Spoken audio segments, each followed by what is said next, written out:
everyone. Good morning. It's great to be with you on this Sunday morning. The ferry was gorgeous this morning. This is the time when you want to be on the ferry. Of course, everybody else in the Pacific Northwest was on the ferry too.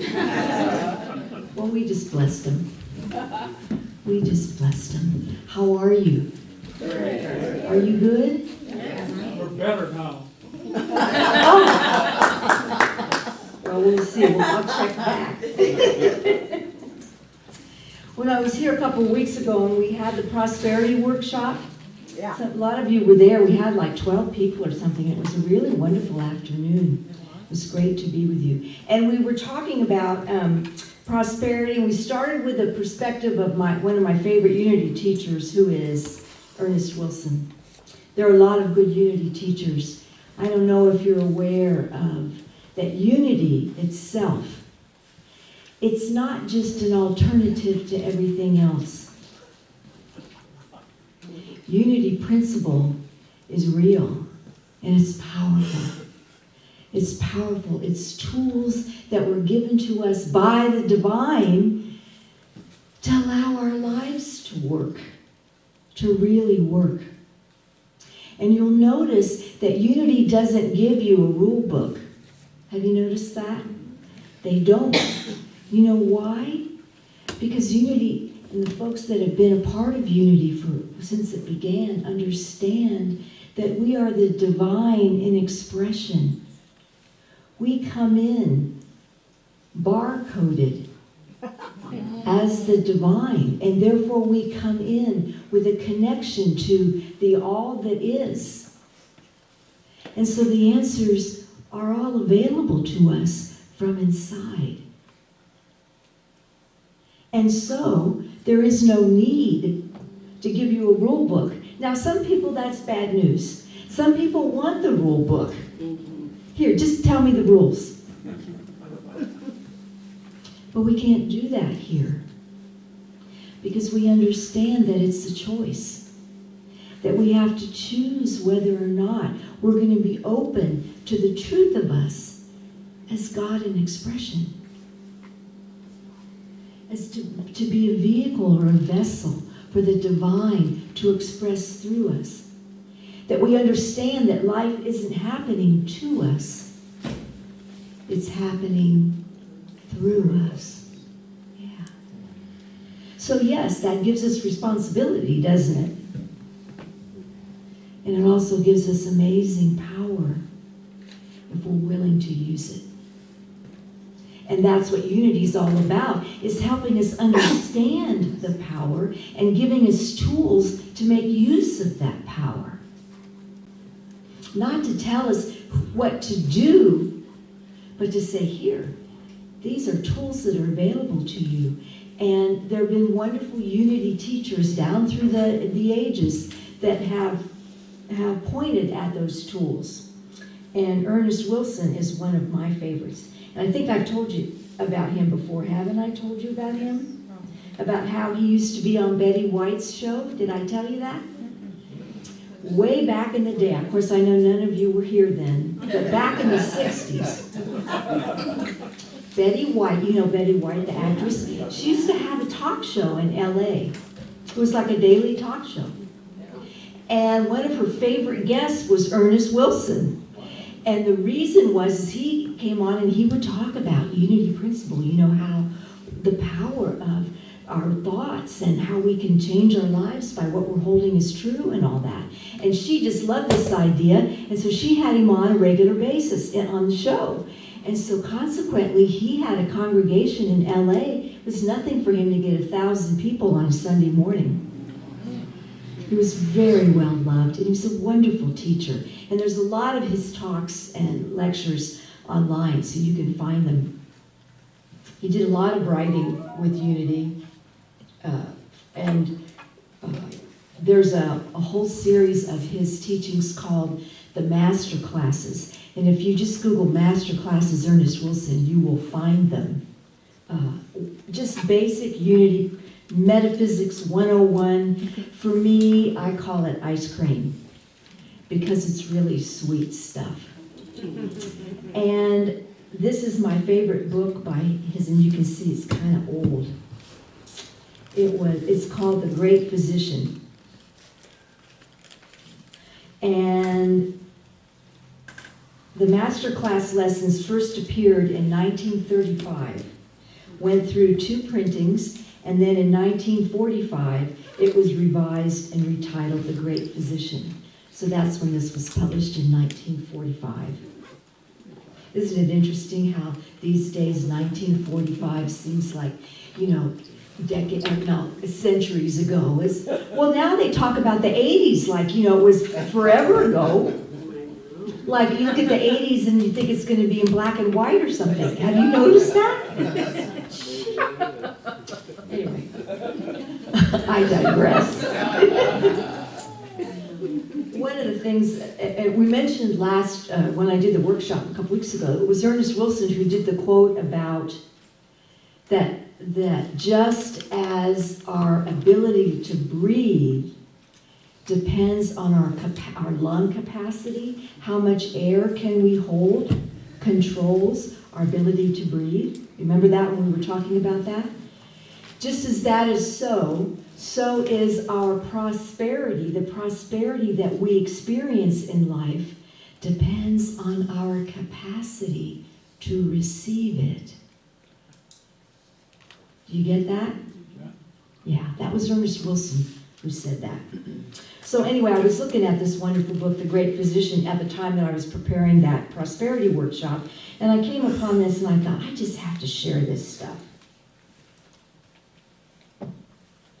Because Ernest says, so I'm going to do a little reading. So I know that seems a little cheap, but I can't say it any better than this. God is love, God is wisdom, God is spirit. The power of God's wise and loving spirit in us, when we consciously invoke and work with it, is greater than anything it has created, greater than anything that we, employing the power of spirit in human willfulness, have called forth to our sorrow. The power of spirit is greater than any human thought, emotion, word, or action. It is powerful to erase the results of mistaken human direction, but its power is seen most clearly and is manifested most swiftly and completely when we marshal all the powers that God has given us into conscious cooperation with it. Let us then not ascribe more power to our human mistakes than we do to the power of God, but likewise let us not, or try not to, make mistakes. A law of God's manifest universe is that everything brings forth after its kind. And God said, let the earth bring forth living creatures after their kind, cattle and creeping things and beasts of the earth after their kind, and it was so. After their kind. In the very dawn of creation, God established the law, and to this day it is true. Everything brings forth after its kind. Jesus confirmed the law when he said, by their fruits ye shall know them. Do men gather grapes of thorns or figs of thistles? No, men do not gather grapes from thorns, but from grapevines. They do not gather figs from thistles, but from fig trees. Like produce like, world without end. Whatsoever a man soweth, that shall he also reap. Not only in kind, but increasingly this law will be proved. As Hosea said, they sow the wind, and they shall reap the whirlwind. This law, like the word of God, is a two-edged sword. It is a light and a fire. It both blesses and burns. And why is that true? Because exactly what he just said. What are we holding as true? Are you believing in thistles? What are you going to create? What are you going to draw to you? Thistles, opportunities to get pricked. Right? If you're focusing on figs, the fruit of the vine, what are you going to draw to you? some really good wine. Do you get it? Unity calls it the law of mind action. Thoughts held in mind to produce after their kind. God said it in the first 2 paragraphs of the first book in the Bible. It gave us the answer to life right in the beginning. Do you get that? Mm-hmm. And it doesn't mean that we're Pollyanna-ish, not seeing what's going on. We are very aware that there have been 2 mass shootings in the last 24 hours. We know that, don't we? Yes. Mm-hmm. But are we going to fix it by staying in the hate? The fear that obviously has drawn that? Will that fix it? Will it heal it? We offer compassion. We offer our prayers to everyone touched. But we also know that we have to hold everyone in love. Love, divine order. We have to remember that we're all one. The only way this continues to go on, and God bless us, I do not know what else needs to happen for us to decide, gee, maybe we need to change something. I pray for that clarity. I pray for that courage. But in the meantime, let us draw that clarity and that courage to us by holding clarity and courage as our truth. Questions or comments about that? It's all been said. Mm-hmm.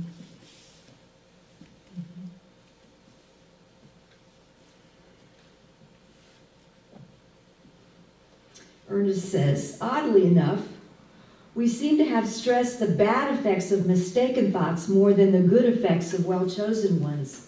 I think he's right. If the law of cause and effect is proved to operate in negative ways, how powerful it must be in positive ways. My friends, that's our task here. Do you get it? We're seeing demonstrated what fear creates, what judgment creates, what separation creates. We're real clear about that, aren't we? Yeah. We've seen it in many forms. And I can't talk about politics up here. We're not allowed to do that because we're 501(c) and you can't do that. But have you noticed how that particular sort of one person that kind of talks about love that's running for president, I'm not going to mention any names, but I think you might know who I mean, who started out being called the Crystal Lady. Yeah. And now this week she was one of the most Googled names in all of the world. Yes. And at first everyone was making fun, and now people are going, interesting. Now, I'm not saying that that's going to make what difference that may make, but it's been added into the mix. And that's what we need. Because you know what? It's more powerful than all the rest of it. That's what Ernest is talking about here. If you think the negative is powerful, think how powerful the positive is. We just have to bless you. We just have to choose it. We have to choose it. That's the clincher. That's the variable. Is we have to choose it. We can't get stuck going down the ain't it awful road.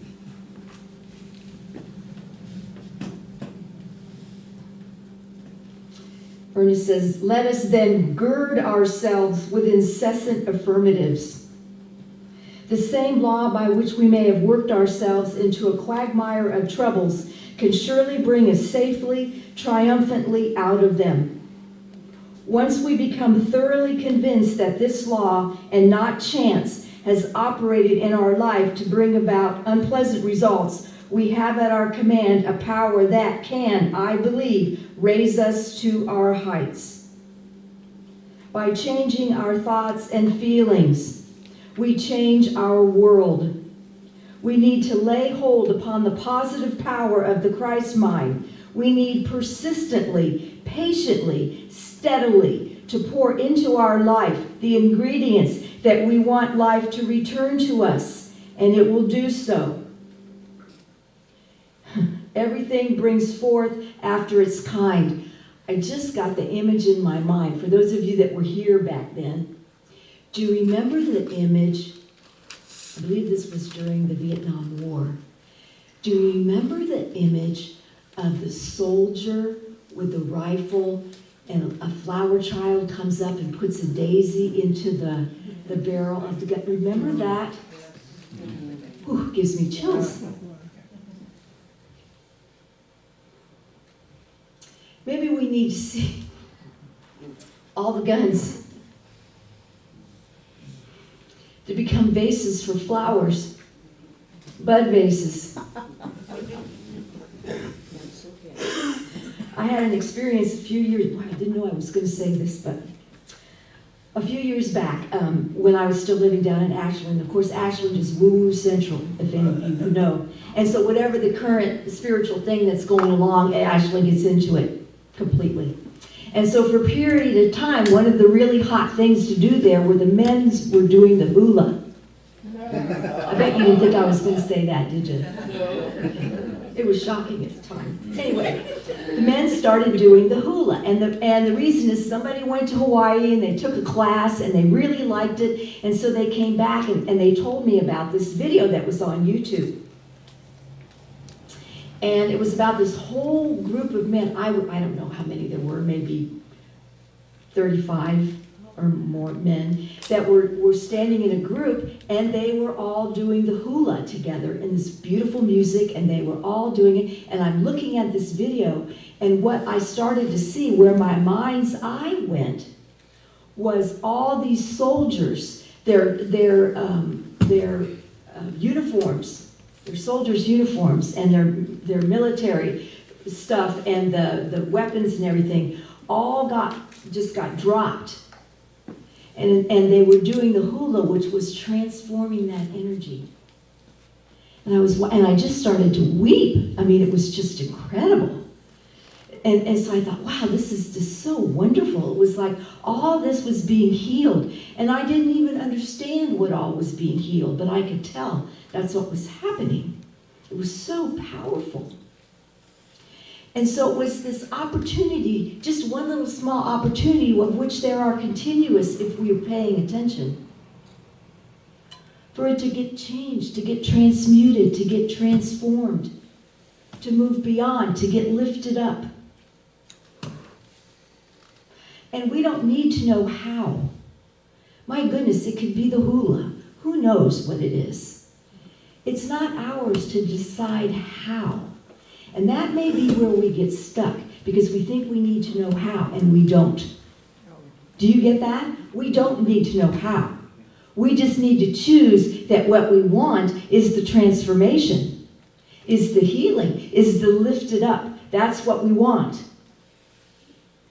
Divine beloved, we choose to be lifted up. Show us. We don't know. Obviously, we don't know.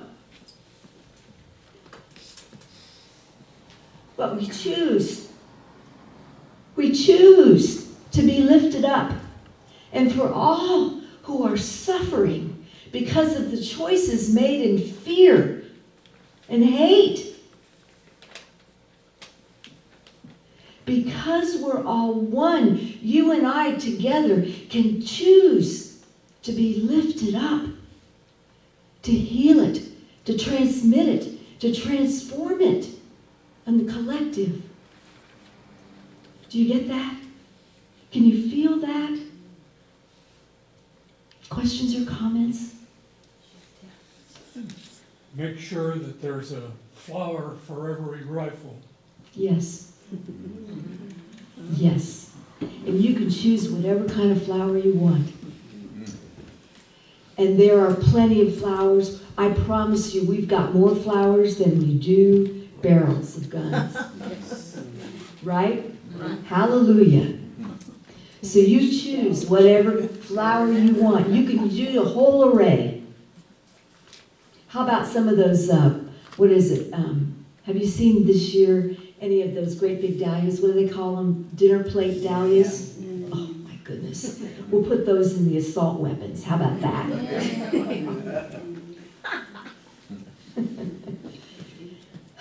My dear ones, we must.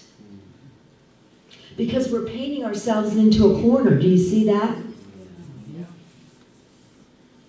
And the reason is because we feel stuck. We feel afraid. And so those who aren't afraid, there may be some right here in this room, we need you to step it up. What did he say? To persistently, patiently, steadily pour into our life the ingredients that we want life to return to us, and it will do so. If that's not happening for you right now, it isn't because you're bad or you're wrong or you don't deserve it or any of that.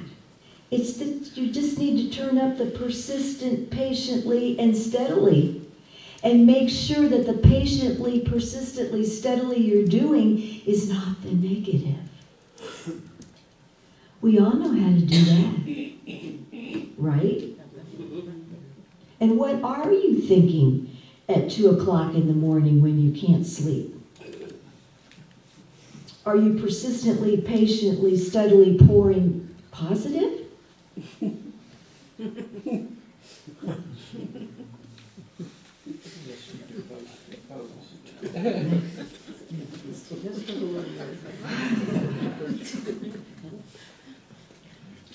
And Ernest addresses this part because some people will say in the midst of all this, when we speak about putting flowers in the barrels of guns, they go, oh, how ridiculous. No, it isn't ridiculous. It isn't ridiculous at all. Ernest says, do you seek healing? Begin then by turning to the one power that is greater than any adverse condition, however real or powerful it may seem, or may to your human sense actually be. When we look at El Paso this morning, when we look at Dayton this morning, when we look at whoever was the last one this morning, Ernest says, do not fight the evil. Affirm the good. Do you see the difference? That's the answer. Do not. It's not that we all know it's there. We see those guns. But it's our job to transmute the hate and the fear that picks up those guns and uses them. And the putting the flower in the barrel is an image. It's an image of transmuting that energy from hate to love. Do you see? That's what was going on in that picture, which I think may have been on the front of Life magazine at the time.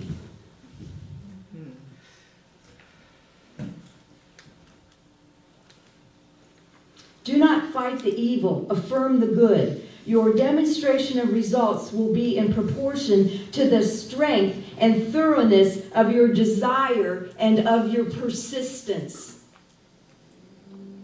Your demonstration of results will be in proportion to the strength and thoroughness of your desire and of your persistence. And see, you can't fail because it's who we all ultimately are. Hello. It's who we all really are. Underneath all the hate and the fear and the bullying and the whatever. All of us. Yeah, all of us. So you can't fail. if it isn't turning around as quickly as you'd like it to, your results will be in proportion to the strength and thoroughness of your desire and your persistence. So crank it up, right? And then he says, many a person who consults either a physician or a metaphysician for cooperation in healing is really seeking an easy way out. He hopes that he can place his troubles in someone else's hands and go on without any changes or concessions in his own life. He would go on thinking, feeling, and doing the wrong or mistaken things that have caused his trouble, merely being freed from their bad effects. Any reputable physician will affirm the impracticality of such an attitude. The metaphysician is equally positive. I will help you all I can through instruction and prayer, but your healing depends on your conscious contact with your inward healer, the Spirit of truth. Knowing the truth, being willing to face it, and to govern our life accordingly is our salvation from our ills. You shall know the truth, and the truth shall make you free, said Jesus. So says also the scientists of today. Fearfully shutting our eyes to seemingly adverse conditions in our mind, body, or affairs does not change such conditions. Worse than that, it places us at a disadvantage in meeting them. It is comparable to cutting telephone wires if we are expecting bad news. Remember telephone wires? The bad news is not changed, but we are prevented from doing anything to help matters. Does that make sense? You don't do that, do you? Prayer, whose object is healing, should not be considered as merely an inexpensive and comparatively painless substitute for medical or surgical aid. It should be an improvement on other methods, or it should lead to an inspired choice of auxiliary help, if in the light of spiritual guidance that is indicated. Nor should it stop with thought and feeling. It cannot if it is deeply sincere and understanding. So Ernest isn't saying you shouldn't have medical advice. Absolutely use medical advice, but use it hand in hand with what your inner healer is telling you. Call forth the inner healer in anybody who steps up to help you. Call that forth. Call the hands of God forth in the hands of the physician or the massage therapist or the surgeon or whoever it is. We cannot think a thing or feel it deeply in our heart without its making a difference in our life and affairs, reaching over into our actions, into our body. What we feel affects our body, our words, our life, our activities. Whenever we become thoroughly imbued with some idea of prayer, that idea is certain to be fulfilled, not by the intervention of a God who changes laws to conform to our pleasures and comforts for the moment, but rather by the release of greater energy and illumination into our life and affairs.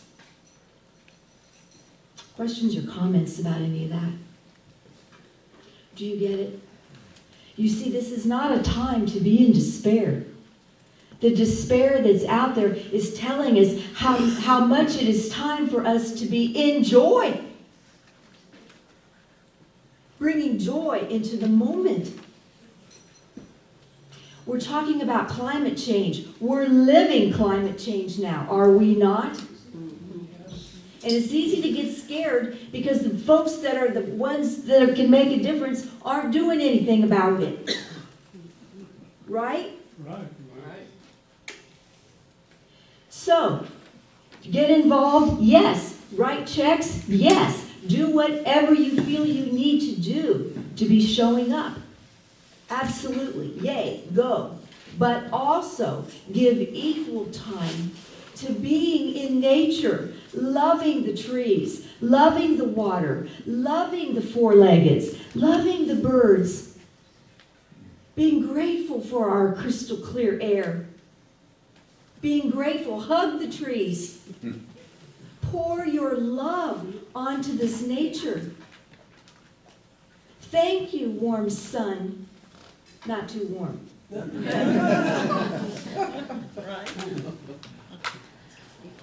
Thank you. Go to the beach. Be grateful for every grain of sand, every blade of grass, every whale and shark.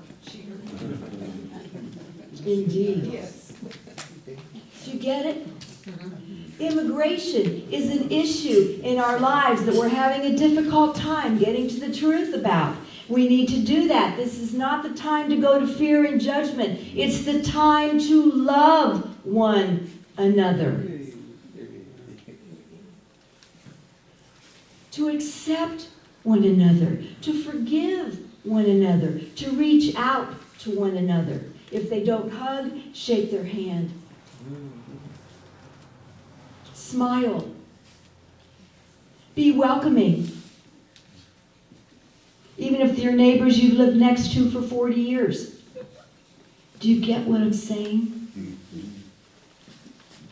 We have to pour the love into the situation, my friends. It's begging us to do so.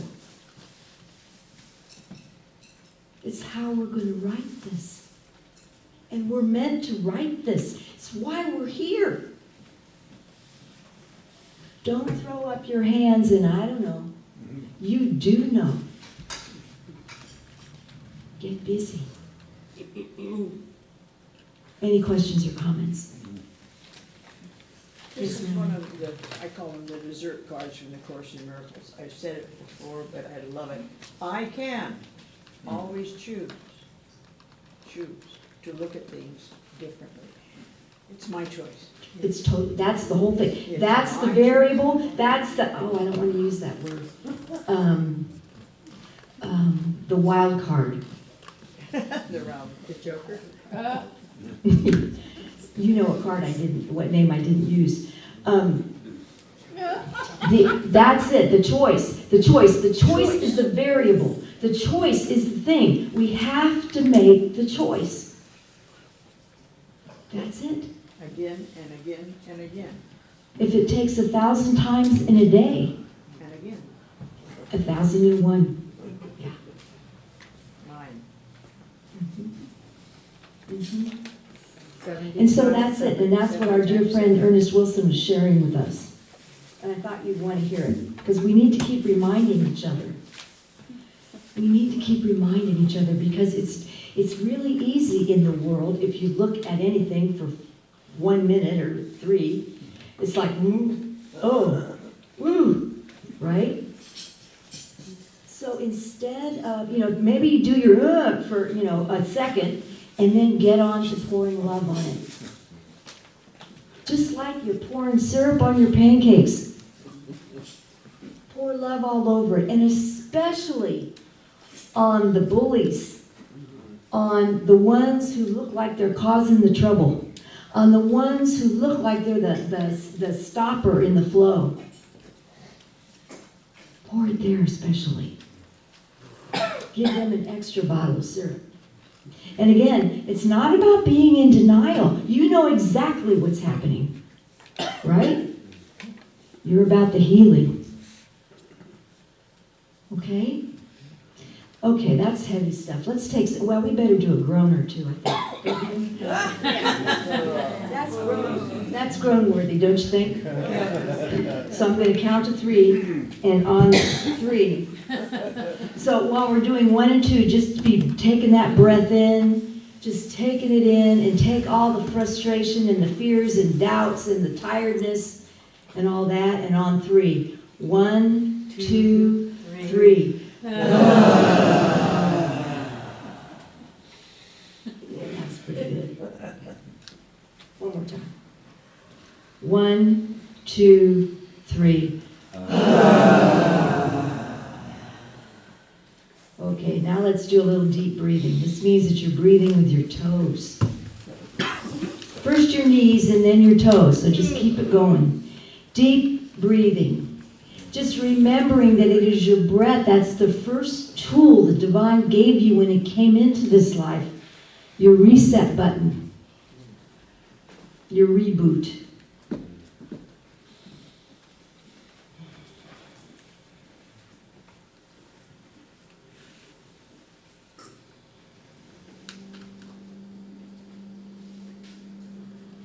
And so we breathe.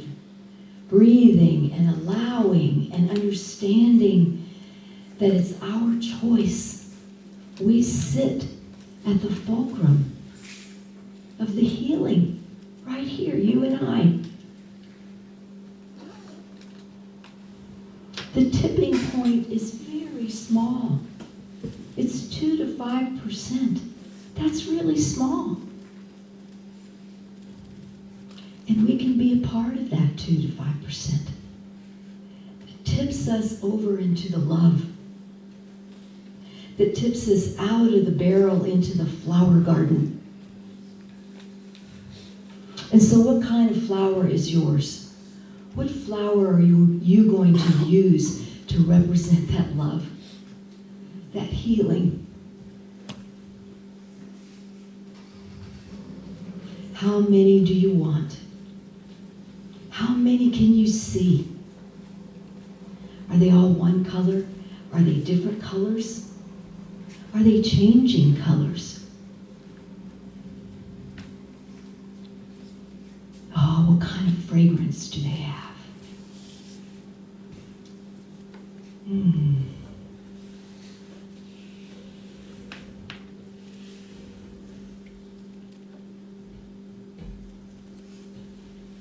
Let those flowers first get tucked into those corners in you that have tension, that have pain,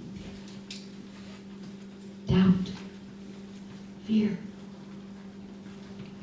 Let those flowers bloom in the dark corners.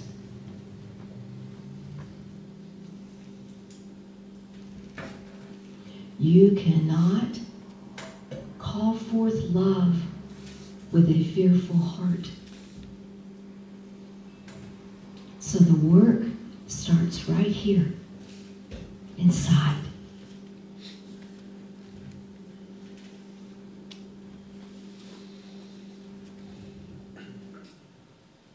If you've got questions, if you've got concerns, if you're not sure, you don't know, put the flower right there. Let that beautiful flower, that dinner plate dahlia or whatever, that gorgeous hydrangea, which my goodness, this year, there are so many colors. Put it right there and let it represent the all that is, the divine essence that has the answers, that knows you, knows your highest good, knows the next step.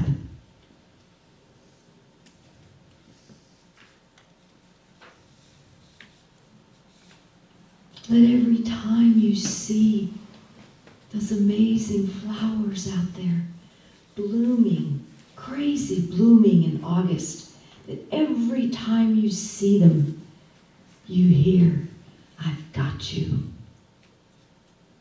I've got you.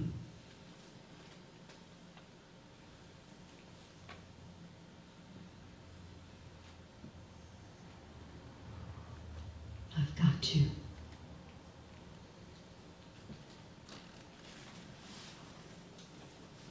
And from that place of being perfectly, fully held in divine love, then you can send those flowers out. Maybe you've got a daisy chain that you're going to put around somebody's neck who really could use it right now. There may be somebody who could really use this reminder that they are God in form. that the divine is available to them in all its love, all its acceptance, all its forgiveness, all its power. Is there somebody you want to remember right now? We will remember them with you. Feel free to say their names out loud.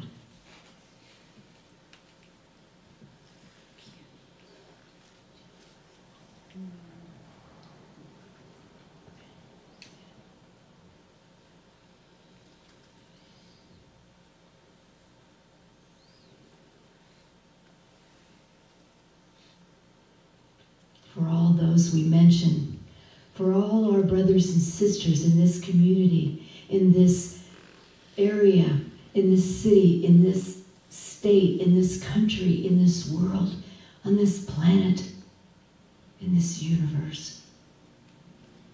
We know we're all one. And as we claim ourselves as love in expression, as love as the healing balm for all that needs healing, all life is lifted up.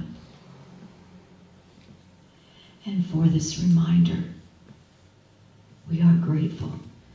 And so it is. Amen. And so take a couple of deep breaths and wiggle your toes. When you feel ready, open your eyes.